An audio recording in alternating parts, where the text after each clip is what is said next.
Hi, I'm Micah Halpern. Thank you for joining me today as I do some thinking out loud.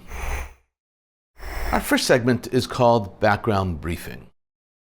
The first thing I've been thinking about is Hamas and how Hamas is perceived by the world. And that perception, by the way, is enormously important because it both frames the way in which we look at Israel and Hamas itself.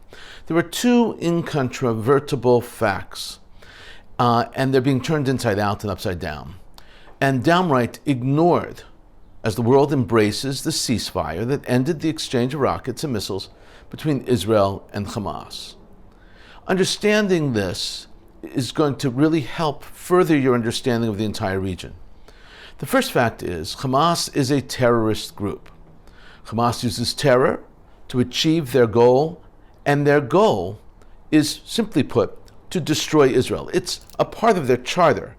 It's not some sort of idea that they could sweep under the carpet or move on to the side. It is a central component of who they are.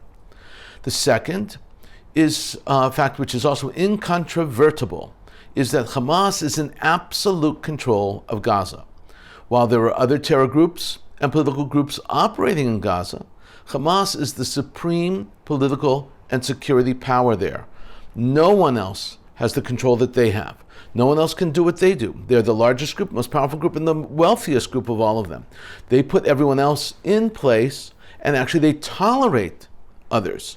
So Islamic Jihad, let's say for instance, acts and behaves with the blessing of Hamas. Hamas is the government in Gaza. Hamas controls everything from soup kitchens, and they have soup kitchens, to stipends, and they give stipends and salaries, to arms silos, which of course they have because that was very obvious. And that happens in Gaza. Anything that happens in Gaza has the approval of Hamas, to the point that Fatah is the ruling power in the West Bank.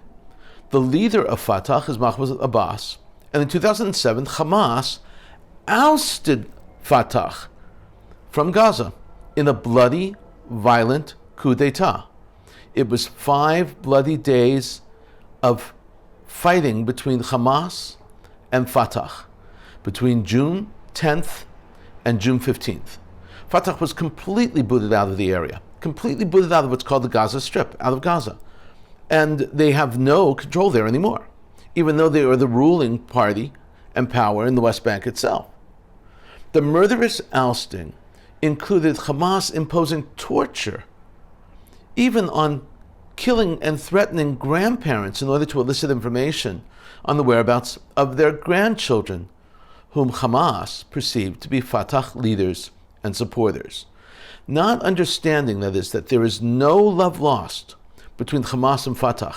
Not understanding this is to not understand the powers that are featured in the West Bank and Gaza amongst the Palestinians. And that becomes a critical component, not just of our understanding, but also of understanding the nature of a ceasefire. For a long time now, these opposing Palestinian factions, in other words, Hamas and Fatah, have been quite literally fighting one another on the streets and in the West Bank itself also.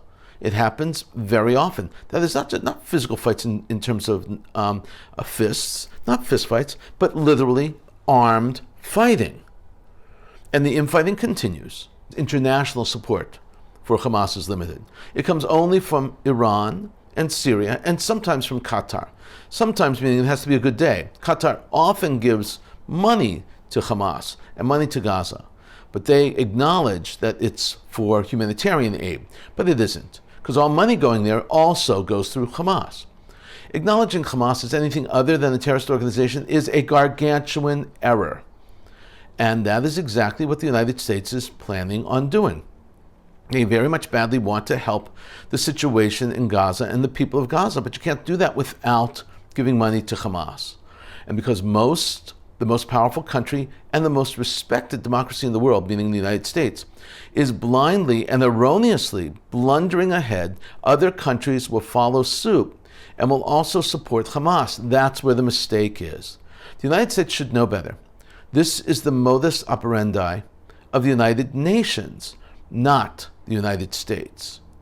Okay, the United Nations makes mistakes like this because they're driven in that direction. The United States should not be doing it. Not just that, it's illegal. It's illegal for the United States to give money to terrorist organizations. That is very clear. Any terrorist body, anyone. President Biden knows that. President Biden is promising to help the Palestinian people of Gaza. He has promised humanitarian aid to Gaza. He asserts that he will contribute to Gaza and help the Palestinians, the Palestinian people themselves, without helping Hamas. In other words, he understands the dilemma. What he doesn't understand is that it can't be done on the ground because everything is controlled by Hamas. Helping the Palestinian people of Gaza is a noble cause. That is absolutely correct. It's a gracious gesture of the United States, and the United States is very gracious and a very noble nation. It is also an impossibility. That's what I'm trying to say. The mere statement is proof positive of how little the President of the United States and his team emphasize, and his team understand the Middle East. Anything and everything that happens in Gaza happens through the blessing of Hamas.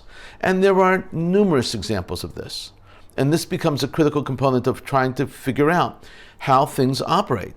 By the way, you should note, and I'm not talking just about humanitarian aid that comes from the United Nations, or medical aid that comes through various organizations, or countries' aid.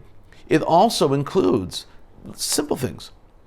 Hamas has given the nod for it's more like a mafia-like protection racket.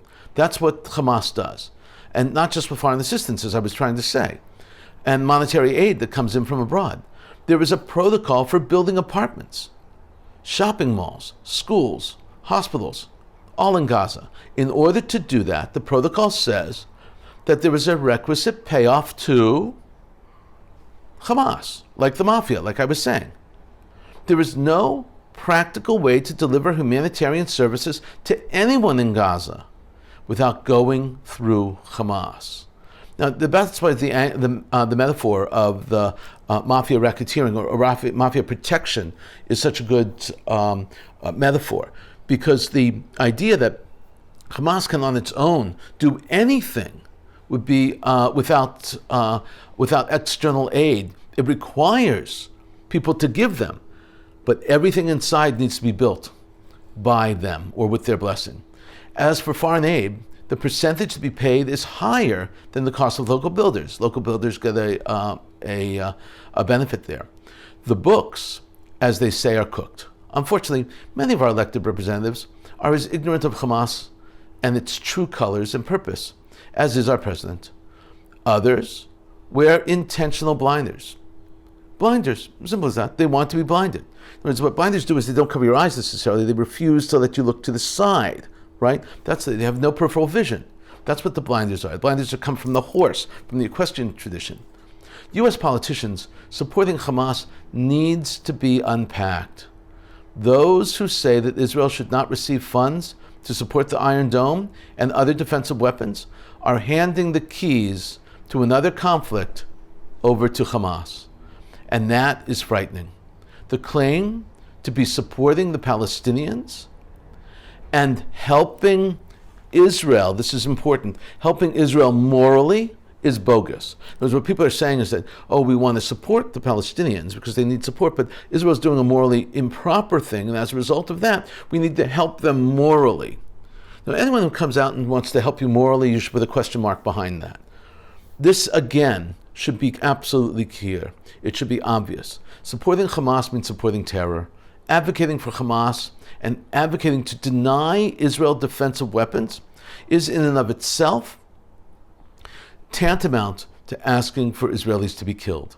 Not providing or helping Israel procure more Iron Dome missiles, which intercepted over 90% of the rockets launched from Gaza and saved the country's lives.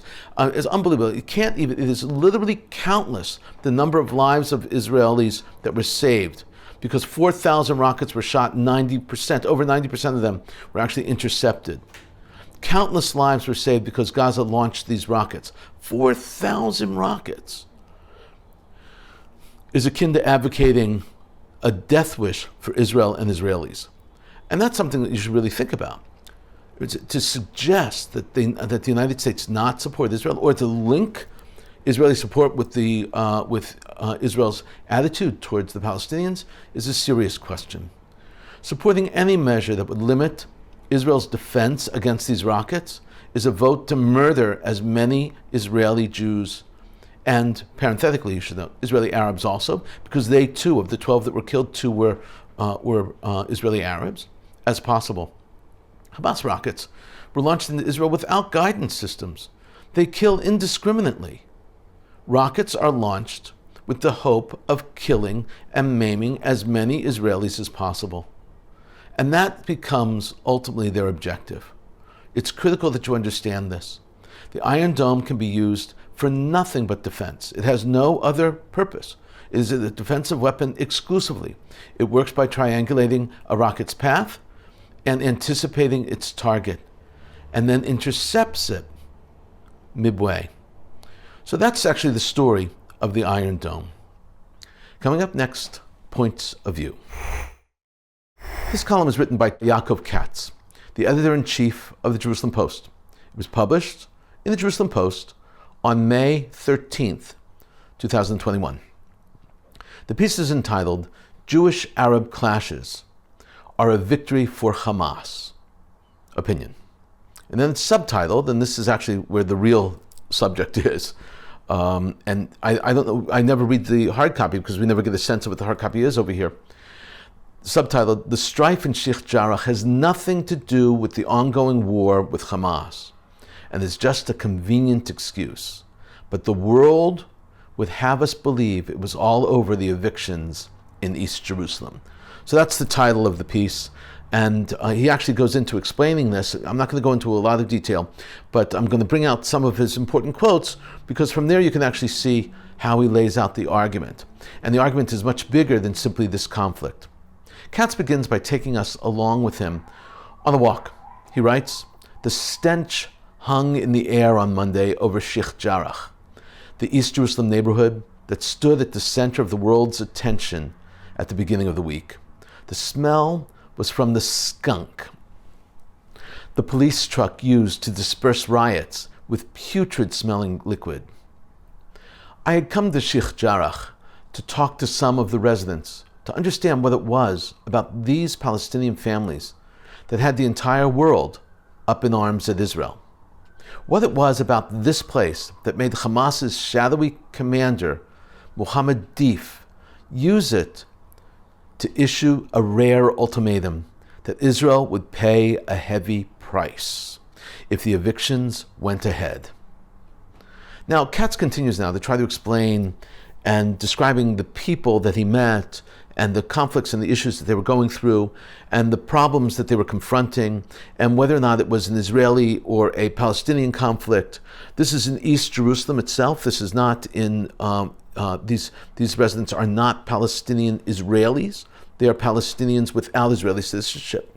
That's important. Okay?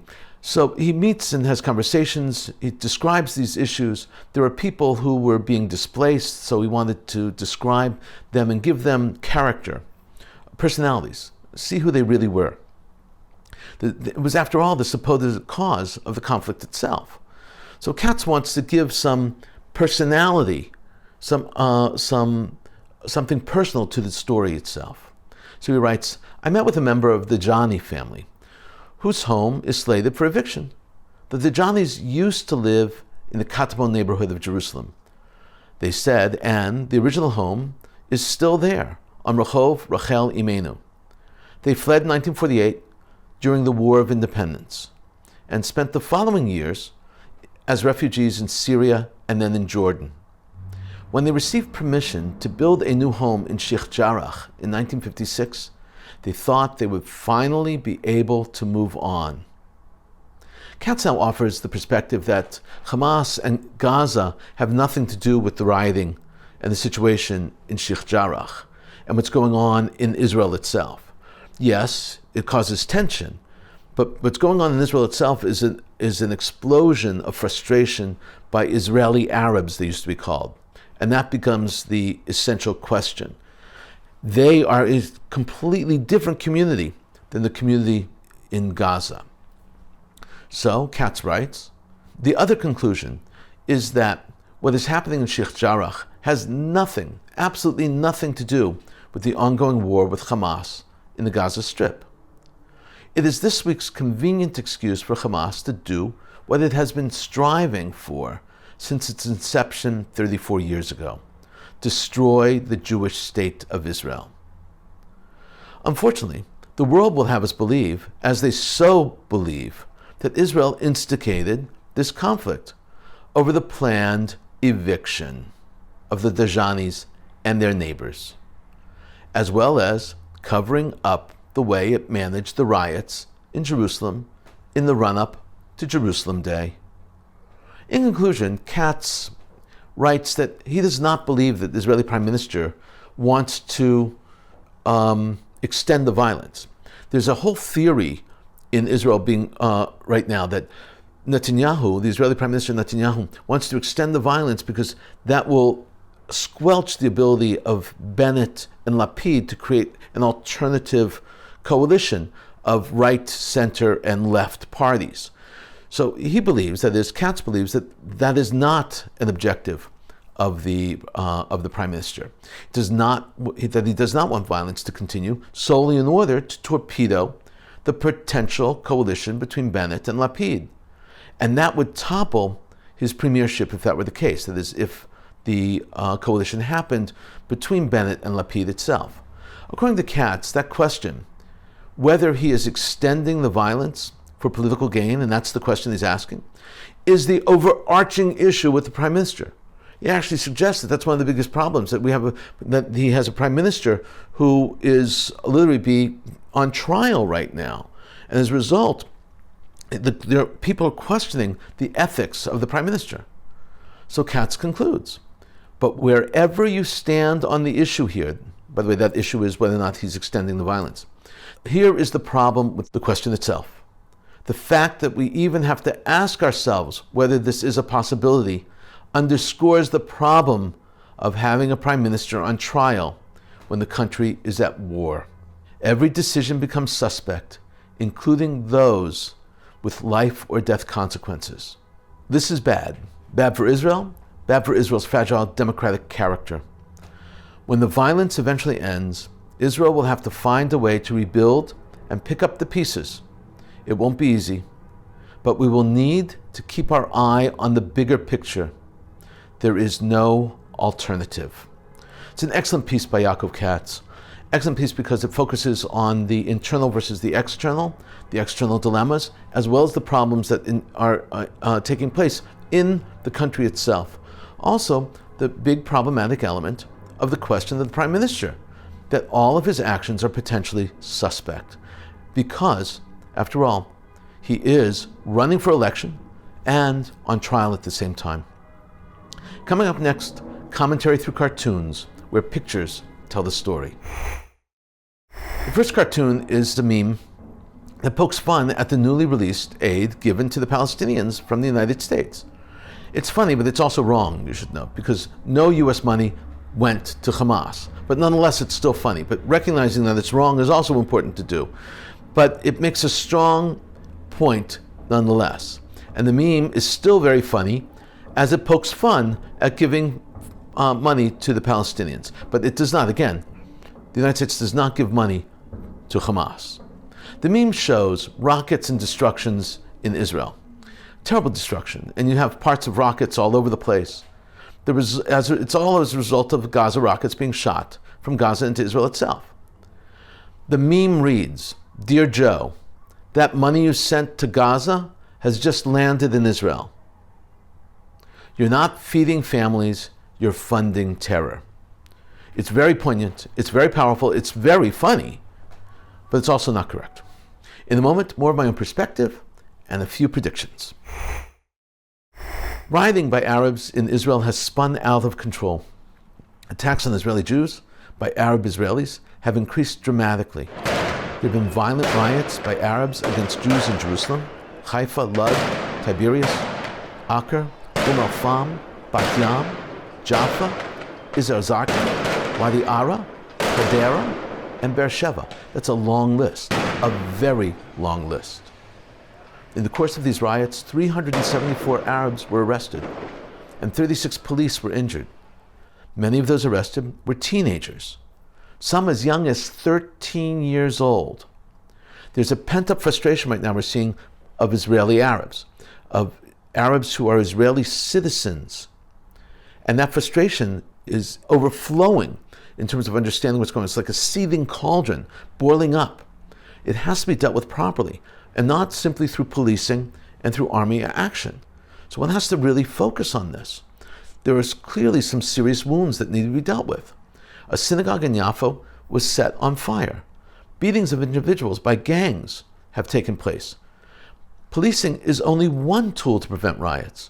Real prevention requires real community work and investment of time and effort and money.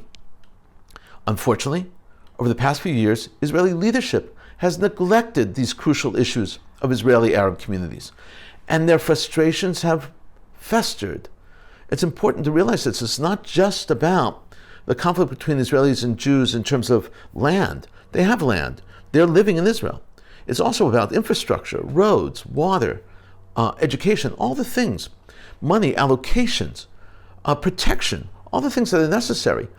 And so it is critical that Israelis, after this violence is stemmed, that they start working on this in a serious way and they make it into a priority. It's important to understand the real reasons behind the conflict that erupted between Israel and the Palestinians. And the eviction of 7 families from East Jerusalem homes, despite what many are claiming, is not the reason for it. And I think that I've gone into some detail on that in an earlier discussion, but it's worthwhile just focusing a little bit. Hamas is posturing for leadership, for power, not just in Gaza, but amongst the Palestinians of the West Bank also. And they need to make themselves relevant. In order to make themselves relevant, they need to say that they're involved in what's going on. So they can say that they're trying to bring Israel to its knees. That's what they're trying to do. That they are a power and a force to contend with in terms of an interaction with Israeli military. The Palestinian Islamic Jihad and Hamas within the Palestinian community is the reason for the eruption of this conflict. They sent rockets into Israel. There's no question Israel mishandled the housing riots. They could have done it very differently.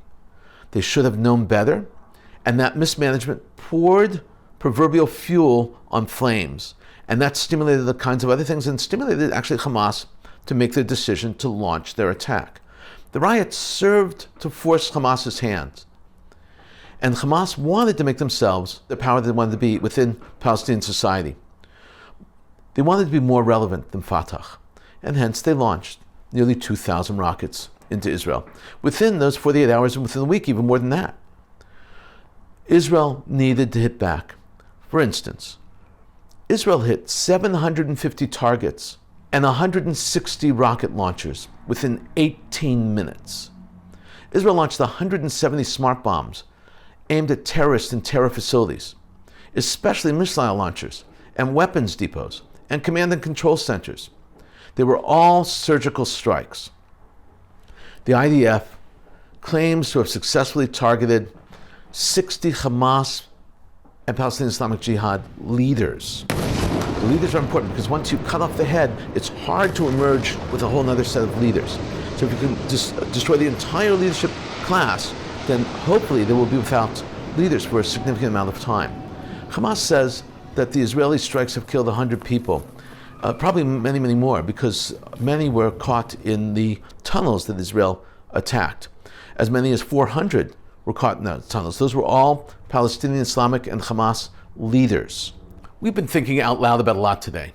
Now that you know what I've been thinking, let me know what you're thinking. Email me at micah@jbstv.org. Tweet me at Micah Halpern. Tell me what you think. Before we end, let me leave you with one piquante piece of information. I mentioned the Iron Dome earlier.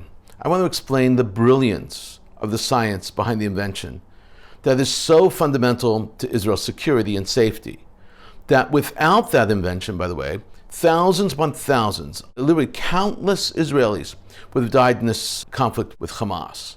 The Iron Dome successfully intercepted over 90% of the rockets launched from Gaza.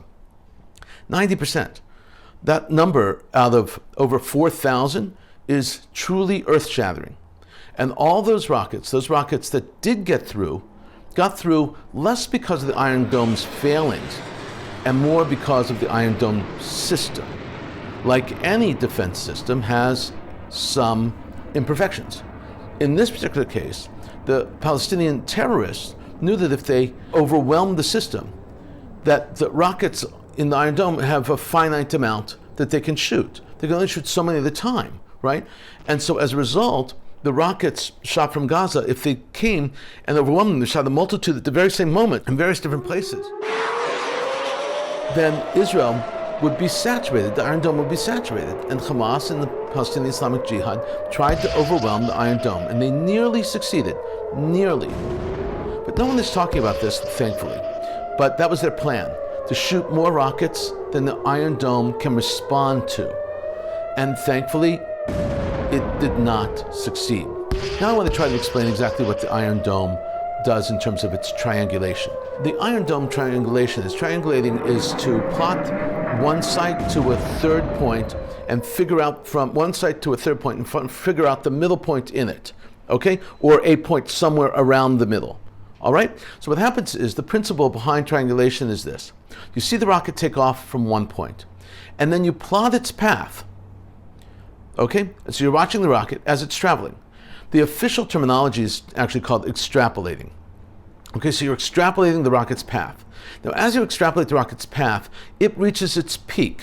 When it reaches its peak, gravity forces fall into effect, and then it begins to drop towards the Earth, all right? And it's at that point, once it reaches its peak, as it begins to drop to the Earth, the Iron Dome monitors the rocket, and then after it hits its peak, sees exactly how it's going to fall, and calculates its path.